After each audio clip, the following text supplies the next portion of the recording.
DPRD Bandar Lampung adakan konsultasi publik bertema pembentukan peraturan daerah Kota Bandar Lampung tahun 2023 di Golden Tulip tanggal 5 Desember 2022. Acara turut dihadiri oleh anggota DPRD beserta dinas terkait. Tri Pariono selaku Ketua Panitia mengucapkan terima kasih kepada seluruh pihak atas berlangsungnya acara konsultasi publik ini. Selain itu, ia berharap agar acara konsultasi publik ini dapat bermanfaat bagi masyarakat Bandar Lampung. Peserta konsultasi publik yang berbahagia, saya selaku Ketua Panitia mengucapkan terima kasih yang sebesar-besarnya pada seluruh tamu undangan yang telah menyempatkan waktu untuk menghadiri undangan kami dalam rangka konsultasi publik penyusunan Properda Kota Bandar Lampung tahun 2023.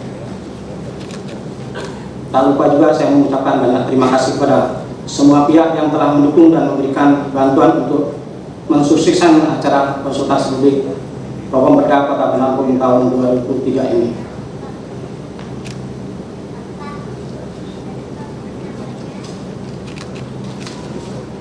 Setelah konsultasi publik yang berbahagia, kegiatan konsultasi publik Properda ini dilaksanakan hari ini, Senin tanggal 5 Desember 2022 di Ballroom Hotel Golden Tulip dari pukul 9 sampai dengan 12. Adapun narasumber pada kegiatan konsultasi publik ini adalah sebagai berikut. 1 dari akademisi, yaitu dari PSKP Fakultas Hukum Universitas Lampung. 2 dari unsur Kanwil Kumham Lampung, dari unsur Biro Hukum Provinsi Lampung.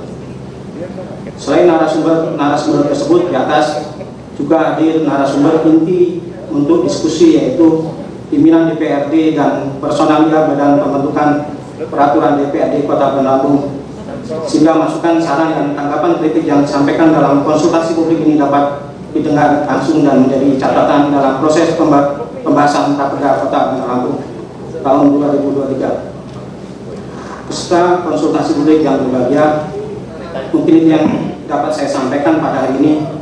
Mohon maaf bila dapat penyelenggaraan acara ini terdapat banyak kekurangan. Semoga konsultasi publik Properda DPRD Kota Bandar Lampung tahun 2023 dapat mendatangkan banyak manfaat bagi kita semua dan masyarakat Kota Bandar Lampung. Sekali lagi kami ucapkan terima kasih. Sebelum saya akhiri, mohon berkenan kepada pimpinan dapat memberikan sambutan sekaligus membuka acara ini secara resmi. Assalamualaikum warahmatullahi wabarakatuh. Aep Saripudin selaku Wakil Ketua 2 DPRD Bandar Lampung menyatakan bahwa konsultasi publik bertujuan untuk memberikan masukan kepada penyusunan Raperda oleh masyarakat. Selain itu, diadakannya konsultasi publik bertujuan untuk meningkatkan serta menyempurnakan Raperda. Tahapan maupun mekanisme menyusun program pembentukan peraturan daerah atau Properda telah ditetapkan dalam berbagai peraturan undang-undangan. Akan tetapi masih ditemukan penyusunan program pembentukan peraturan daerah belum berdasarkan pada skala prioritas atau hanya berisi daftar judul rancangan peraturan daerah tanpa didasarkan atas naskah akademik rancangan peraturan daerah. Untuk menjamin perencanaan pembentukan Perda di Kota Bandar Lampung tahun 2023 agar selalu konsisten dengan tujuan cita-cita hukum yang mendasari dan sesuai dengan arah pembangunan daerah, maka kegiatan ini kita laksanakan hari ini merupakan salah satu cara yang diharapkan dapat memperoleh berbagai masukan atau persoalan yang akan lebih efektif apabila ditangani dengan kegiatan legislasi melalui pembentukan peraturan daerah. Properda merupakan instrumen yang dilakukan secara terpadu, terencana, dan sistematis disusun berdasarkan skala prioritas. Dalam skala prioritas Raperda, dalam Properda dibuat berdasarkan indikator yang dimaksud oleh pasal 35 Undang-Undang Nomor 12 Tahun 2011 junto Undang-Undang Nomor 13 Tahun 2022 tentang pembentukan peraturan perundang-undangan, yaitu ditetapkan berdasarkan perintah peraturan perundang-undangan yang lebih tinggi, maka rencana pembangunan daerah, penyelenggaraan otonomi daerah, dan tugas pembantuan serta aspirasi masyarakat daerah serta dilakukan oleh seleksi ketat baik judul maupun materi muatan Raperda yang dimaksud. Penyusunan Perda oleh DPRD merupakan salah satu fungsi DPRD dalam pembentukan Perda sebagaimana dimaksud pasal 149, pasal 150 dan 151 Undang-Undang Pemerintahan Daerah yang dilaksanakan secara koordinatif dengan pemerintah daerah, dan pertemuan yang dilaksanakan pada hari ini adalah upaya tersusun memenuhi perintah peraturan perundang-undangan. Di samping perintah undang-undang, pembentukan peraturan perundang-undangan dan undang-undang pemerintah daerah, perencanaan penyusunan peraturan daerah dilakukan dalam program pembentukan peraturan daerah Perda tahun 2023 merupakan perintah pasal 10 huruf A Peraturan Menteri Dalam Negeri Nomor 80 Tahun 2015. Kegiatan ini diharapkan akan diperoleh berbagai masukan terkait dengan pemilihan judul raperda yang tentunya bersesuaian dengan materi yang akan diatur, berbagai kondisi faktual yang menjadi latar belakang dan tujuan penyusunan, sasaran yang ingin diwujudkan, pokok pikiran, ruang lingkup pengaturan atau objek yang akan diatur, serta jangkauan dan arah pengaturan. Pentingnya perencanaan dan proses penilaian sebagai langkah awal pembentukan instrumen hukum di daerah tidak terlepas dari kepentingan masyarakat yang bukan sekedar membutuhkan kualitas produk hukum daerah sebagai indikator kinerja wakil rakyat di daerah, tetapi lebih dari itu menghendaki peraturan berkualitas yang dihasilkan dari proses partisipatif. Untuk itulah dipandang perlu dilakukan kegiatan program pembentukan Perda tahun 2023 Kota Bandar Lampung. Hadirin peserta konstitusi publik yang saya hormati, untuk penyempurnaan dalam penyusunan dan penetapan skala prioritas raperda yang akan dibahas dan ditetapkan dalam program pembentukan peraturan daerah, maka diperlukan adanya partisipasi publik yang bermakna melalui pelaksanaan konsultasi publik. Konsultasi publik adalah kegiatan yang dilakukan untuk menerima masukan, tanggapan, atau pandangan dari masyarakat dalam rangka menciptakan peraturan perundang-undangan yang berkualitas. Dengan dilaksanakannya konsultasi publik ini, masyarakat dapat mengetahui produk hukum apa saja yang akan ditetapkan sebagai prioritas peraturan yang akan dibahas dan ditetapkan. Untuk itu, saya menyambut baik dilaksanakannya konsultasi publik terhadap kegiatan penyusunan program pembentukan peraturan daerah Kota Bandar Lampung tahun 2023 ini. Hadirin peserta konsultasi publik yang saya hormati, dengan mengucap Bismillahirrahmanirrahim, acara konsultasi publik terhadap kegiatan penyusunan program pembentukan peraturan daerah Kota Bandar Lampung tahun 2023 secara resmi saya nyatakan dibuka. Semoga acara ini dapat berjalan lancar tanpa hambatan dan dapat bermanfaat bagi kita semua. Melihat peranan konsultasi publik yang cukup penting, maka saya mengimbau kepada para peserta konsultasi publik untuk mencermati dengan seksama judul dan maupun pokok pikiran rancangan peraturan daerah yang akan dimasukkan dalam program Perda Kota Bandar Lampung tahun 2023. Demikian beberapa yang dapat saya sampaikan pada kesempatan kali ini. Terima kasih atas perhatiannya. Wabillahi taufiq wal hidayah. Assalamualaikum warahmatullahi wabarakatuh. Rabiatul Adawiyah selaku Wakil Ketua Badan Pembentukan Raperda Kota Bandar Lampung menyatakan bahwa DPRD memiliki fungsi legislatif, di mana DPRD bertugas menyusun Raperda. Dan yang saya hormati Bapak Agit dari Akademisi Universitas Lampung, dan yang saya hormati seluruh peserta konsultasi publik program Perda tahun 2023. Alhamdulillah hari ini baru berjalannya konsultasi publik mengenai program Perda tahun 2023. Sehubungan dengan kegiatan ini, maka juga berkaitan juga dengan tugas, fungsi, dan wewenang yang berada di Kota Bandar Lampung, yaitu salah satunya adalah legislasi, di mana kami mempunyai fungsi yaitu membentuk atau menyusun peraturan daerah bersama dengan wakil kota, di mana perda tersebut dapat berinisiatif dari eksekutif maupun dari legislatif yang serta dari aspirasi masyarakat.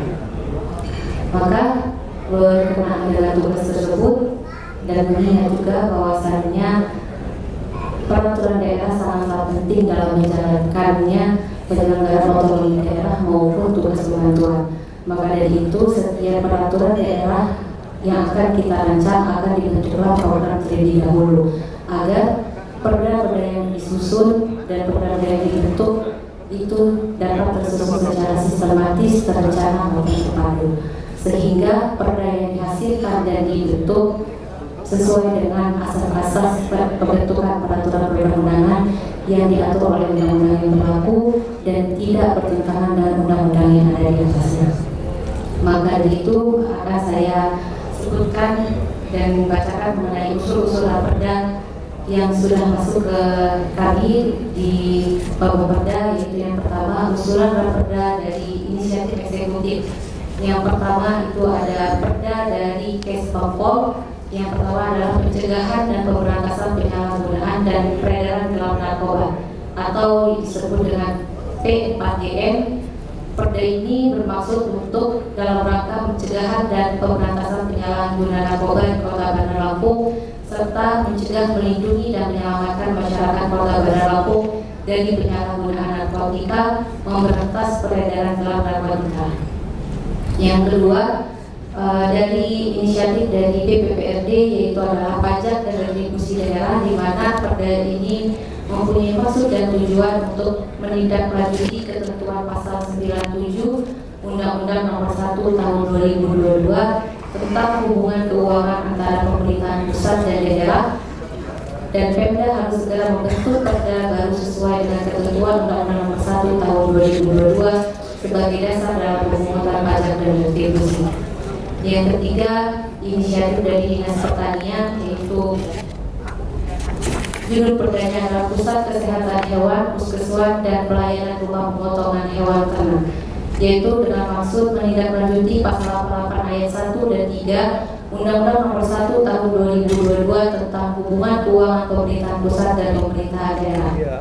Yang keempat, inisiatif dari Dinas Tenaga Kerja, yaitu retribusi dan kompensasi penggunaan tenaga kerja asing atau DKPTKA, dengan maksud untuk melaksanakan ketentuan dalam pasal 47 PP Nomor 34 Tahun 2021 tentang penggunaan tenaga kerja asing serta pasal 36 ayat 5 dan pasal 36 ayat 3 Peraturan Menteri Ketenagakerjaan Nomor 8 Tahun 2021 tentang peraturan pelaksanaan peraturan pemerintah Nomor 34 Tahun 2021. Yang kelima, inisiatif dari bagian organisasi, yaitu perubahan Perda Nomor 2 Tahun 2022 tentang perangkat daerah Kota Bandar Lampung, yaitu dengan ruang lingkup perubahan nomenklatur Bapeda menjadi Badan Perencanaan Pembangunan Riset dan Inovasi Daerah atau yang disebut dengan BRIDA. Yang keenam, inisiatif dari Dinas Perumahan dan Pemukiman dengan judul Perda Penyerahan Prasarana, Sarana dan Utilitas Perumahan Pemukiman dengan maksud untuk menindaklanjuti tindak lanjut rekomendasi BPKRI terhadap hasil pemeriksaan atas laporan keuangan pemerintah Kota Bandar Lampung. Yang ketujuh, inisiatif dari Dinas Pemadam Kebakaran dan Penyelamatan Kota Bandar Lampung dengan judul Perda Penanggulangan Kebakaran dan Penyelamatan dengan maksud untuk memberikan dan perlindungan dan penyelamatan dari ancaman kebakaran serta menjadi terselenggaranya penanggulangan kebakaran dan penyelamatan secara berencana, terpadu dan terkoordinasi. Selanjutnya akan saya bacakan mengenai usulan perda dari inisiatif DPRD tahun 2023. Yang pertama dari Komisi 1, yaitu dengan judul Perda Peraturan Daerah tentang Penyelenggaraan Kerjasama Daerah, dengan maksudnya tujuannya itu adalah sebagai panduan bagi masyarakat daerah dalam mengajukan kerjasama dengan pihak lain dan meningkatkan kesejahteraan masyarakat dalam bidang kerjasama. Yang kedua, Perda dari Komisi 1 juga Peraturan Daerah tentang Penyelenggaraan Penanaman Modal dengan maksud dan tujuannya untuk menggelarkan perekonomian dan pembangunan daerah serta peningkatan penciptaan lapangan kerja dan peningkatan daya saing daerah.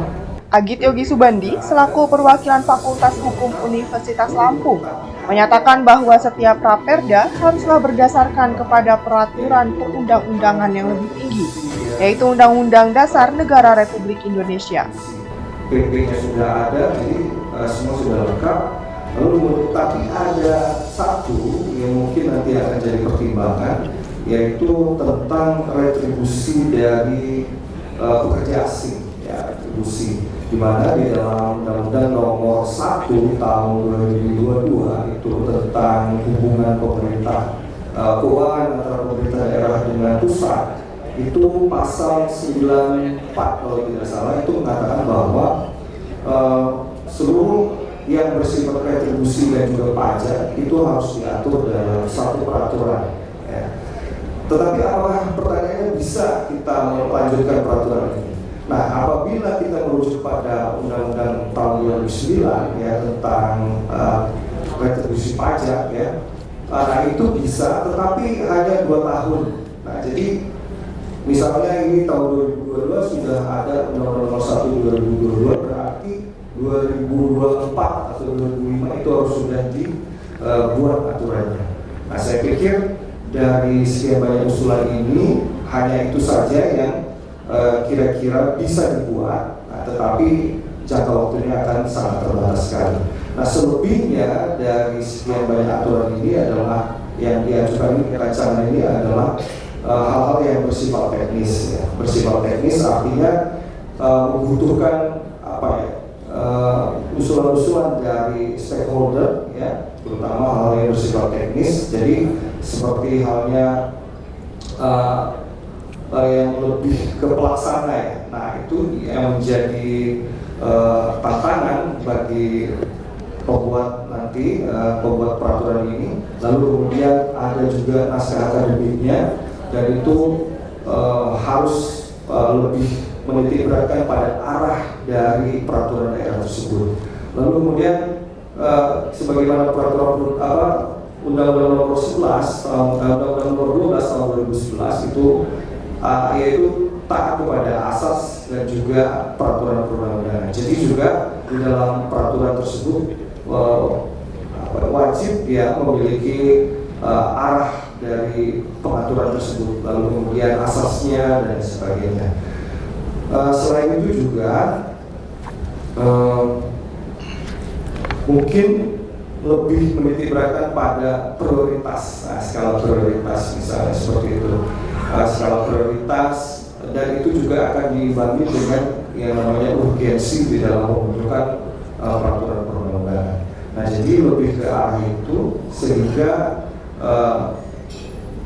arah pembangunan hukum di Kota Bandar Lampung itu menjadi tertib baik dari segi normatif maupun dari segi teknisnya, kira-kira seperti itu. Saya pikir secara umum saya memaparkan bahwa dari eksekutif sampai ini seperti itu ya. Secara umum simpulannya adalah hampir semuanya itu sesuai dengan peraturan perundang-undangan, terutama dari Undang-Undang Nomor 12 Tahun 2011. Hanya satu yang menjadi ganjalan, yaitu soal retribusi dan itu saja. Saya pikir demikian, Pak Moderator, saya kembalikan. Terima kasih. Assalamualaikum warahmatullahi wabarakatuh. Alpius selaku perwakilan Kemenkumham menyatakan bahwa setiap pembuatan peraturan perundang-undangan memiliki aturan-aturan tertentu yang harus diikuti, yaitu setiap perancangan Raperda harus memahami dasar dari pembuatan peraturan perundang-undangan. Lanjut di sini. Bapak Ibu, antara DPRD dengan kepala daerah ini equal, ya. Kenapa? Coba. Jadi sebutannya Bapak Ibu, DPRD dan kepala daerah itu sebutannya unsur penyelenggara pemerintah daerah. Sekali lagi, unsur penyelenggara pemerintah daerah. Gitu ya, itu kita seragamkan dulu. Karena unsur penyelenggara pemerintah daerah, maka DPRD itu juga dapat mengajukan perda. Sifatnya seperti apa nanti? Itu koordinasi. Jadi bukan antara pimpinan dengan bawahan. Jadi sifatnya koordinasi, equal, artinya sama. Unsur penyelenggara pemerintah daerah. Karena ini unsur penyelenggara pemerintah daerah, maka pada slide berikutnya saya mau sampaikan lagi bahwa pada saat nanti penyusunan Properda itu, maka tentu sama-sama kalau tadi inisiatif DPRD dan kepala daerah, maka itu harus bisa dilakukan setiap tahun sebelum penetapan APBD. Kenapa sebelum? Karena jumlahnya tadi, kalau tadi bertambah jumlahnya, tentu anggarannya harus ditambah. Kalau tahun depan misalnya baru bagaimana? Kecuali nanti ada pihak-pihak APBD-nya. Dan itu pun pada saat berikutnya dibatasi kita tidak boleh lebih dari 25%. Coba yang persennya. Nah, makanya nanti teman-teman kita hitung dulu. Tahun yang lalu itu berapa?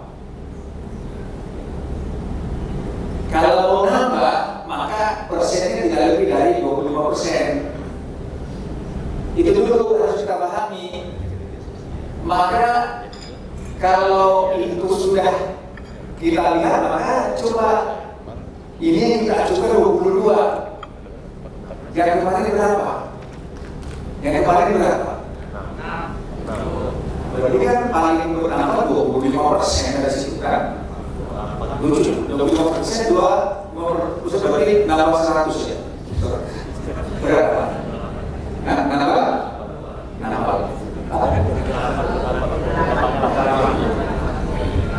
Iya kan? Ya itu saja, kalau lebih dari situ, kalau lebih dari situ gimana? Ya perlu dipertimbangkan, ini urgensinya apa?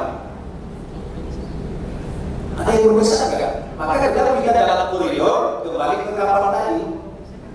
Coba kembali ke kapal tadi, Pak. Nah, kapal itu. Ya itu saja, kapal lebih dari situ.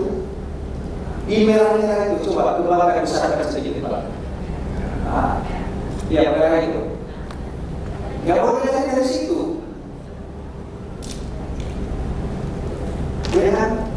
Kalau dari situ ya kita nggak bisa, karena kita memang sudah diberikan kewenangan begitu, sebatas itu. Di luar itu nggak boleh. Baik, Bapak Ibu yang saya hormati, tentu di poin ini saya sudah sampaikan kembali agak dinormalin, Pak, agak dinormalin, dan yang sebelumnya, beda lagi, nah ini kan. Seterusnya di back lagi. Oh, sudah selesai. Karena kita tanya, yang terakhir itu ya Pak. Coba yang 9. Itu ya. Romi Dharma selaku Biro Hukum Provinsi Lampung mengomentari mengenai Perda Pajak yang disusun oleh DPRD Lampung Tengah untuk tahun 2023. Ia menyatakan bahwa perda yang akan disusun nantinya haruslah sesuai dengan aturan yang sudah diatur oleh Menteri Keuangan. Yang berbarengan antara yang diajukan oleh DPRD dan raperda yang diajukan oleh pemerintah daerah, yaitu raperda tentang P4JN. Jadi kalau sesuai dengan peraturan undang-undangan, apabila raperda diajukan berbarengan, maka raperda yang diajukan oleh DPRD itu harus mendapat prioritas. Jadi terhadap fasilitasi pencegahan terhadap penyalahgunaan narkotika ini mungkin yang akan diprioritaskan adalah yang diusulkan oleh DPRD. Kemudian tadi juga Pak Kadip sudah mengatakan bahwa terhadap perda pajak daerah dan retribusi daerah, mau tidak mau, suka tidak suka, harus disusun dalam satu perda. Jadi terhadap usulan pengajuan Perda 2023, saya melihat ini ada yang bersinggungan ataupun juga ada yang merupakan satu kesatuan, yaitu raperda tentang dana kompensasi penggunaan tenaga kerja asing dan retribusi tenaga kerja asing. Jadi memang nanti kalau untuk tenaga kerja asing ini tidak lagi namanya retribusi, tetapi yang dipungut adalah dana kompensasi. Jadi bukan lagi retribusi tetapi dana kompensasi, dan itu harus masuk dalam perda pajak daerah dan retribusi daerah yang dibentuk dalam satu perda.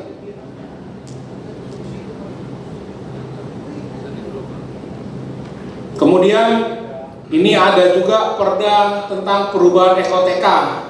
Memang saya setuju dengan Pak Kadip bahwa perda SOTK ini salah satunya adalah mengakomodir adanya perintah peraturan perundang-undangan bahwa daerah itu harus membentuk SOTK yang berhubungan dengan riset dan inovasi daerah. Memang itu harus. Di samping itu juga mungkin ada beberapa OPD yang memang hasil dari evaluasi Kementerian Dalam Negeri yang memang harus dilakukan pemisahan. Mungkin kalau memang ada. Ditemui setelah konsultasi publik, Altius mengapresiasi jalannya konsultasi publik ini. Ia berharap dengan adanya konsultasi publik, DPRD dapat menyaring dan selektif pada setiap aturan agar implementasinya lebih merata. Ini hari ini sebagaimana kita lihat sesuai dengan undangan ini akan minta pendapat publik ya terkait rancangan peraturan daerah ke kota Bandar Lampung yang akan masuk di Properda. Saya lihat ini suatu hal langkah yang sangat pas sekali ya, karena mulai tahapan dalam penyusunan peraturan perundangan itu mulai dari perencanaan sampai dengan pengundangan ini memang sudah harus dilibatkan lebih awal. Minta pendapat daripada publik dan juga melibatkan perancang, saya pikir ini sangat bagus sekali ya. Kemudian untuk harapan ke depan setelah adanya konsultasi publik ini? Nah, tentu harapan kita dengan adanya konsultasi publik ini, semua rancangan peraturan daerah yang masuk ke Properda ini tentu lebih selektif ya, mana yang menjadi prioritas, mana yang benar-benar memang ini bisa implementasi nanti di lapangan. Karena harapan kita sebuah perda yang dibuat itu adalah benar-benar implementatif. Terlebih ini pada saat ini implementasi dari Undang Nomor 1 2022, saya lihat kota pada saat ini juga sedang mempersiapkan diri untuk itu supaya benar-benar implementasi atau apa yang diperintahkan di Undang Nomor 1 2022 itu melahirkan sebuah perda yang nantinya akan berlaku pada tahun 2024 5 Januari itu bisa benar-benar implementatif.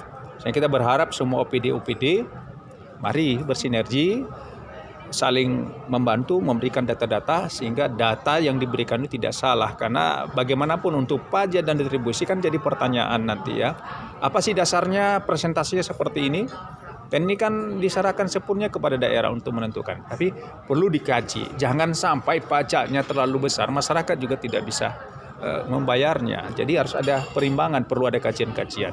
Mungkin itu yang bisa saya sampaikan terkait pada hari ini. Rabiatul Adawiyah menyatakan bahwa pihaknya akan menindaklanjuti serta menyeleksi setiap perda yang telah diajukan oleh dinas-dinas terkait. Memang sebelum kita pembentukan perda oleh DPRD dengan wali kota harus ada disusun perda-perda yang berasal dari usul inisiatif dari eksekutif, yaitu dari dinas maupun dari DPRD, mau dari komisi maupun dari Bapemperda. Memang benar kata Pak Kadif Menkumham tidak bisa lebih dari 25%. Karena kita kemarin tahun 2022 itu sudah mengesahkan 7 perda, akhirnya di tahun 2023 kita mendapatkan 8 perda yang harus kita bentuk. Ya, usul-usul yang sudah masuk itu ada 22 usul raperda, mungkin itu belum kami finalisasi, nanti akan kami tindak lanjuti, akan kita finalisasi sampai dengan 8 perda yang berdasarkan ini prioritas, yang mana yang berdasarkan prioritas itulah yang kami ambil untuk di Properda tahun 2023. Ya, untuk perdanya itu boleh perda apa saja yang kali ini akan dibahas dan diajukan? Mungkin tadi perda yang sudah diajukan oleh dinas-dinas, ada perda narkotika, ada perda lagi perubahan dari nomenklatur ya, dia perubahan nomenklatur yaitu dari BRIDA tadi yang menjadi BRIDA. Terus ada lagi tadi tentang bukit, perda tentang bukit, terus ada retribusi tentang tenaga asing maupun retribusi tentang pajak daerah, dan nanti ada lagi perda tentang pemotongan hewan, rumah pemotongan hewan, dan ada dari dinas pemukiman juga ada 22 perda yang sudah diajukan tapi itu belum difinalisasi. Nanti mungkin akan kami tindak lanjuti sampai di mana prioritasnya dari perda-perda tersebut akan kami pilih, dari prioritas tersebut nanti akan masuk ke dalam Properda tahun 2023 yang akan kita bahas gitu, dari komisi maupun dari eksekutif gitu. Oke, baik, untuk terakhir untuk OPD yang diundang pada hari ini ada bisa dari mana aja? Ada dari BPPRD, dari pajak, terus ada dari Kesbangpol juga ada, tadi ada dari tenaga kerja asing, mungkin tadi ada dari PD kebersihan ya tadi, terus ada dari Perkim, ada lagi dari pokoknya beberapa OPD lah, OPD yang mengajukan mungkin ada, dan nggak pernah itu ada bagian hukum, dia yang paling penting mungkin ya. Dari Bandar Lampung, jurnalis LDS TV Rahmat dan Diki mengabarkan.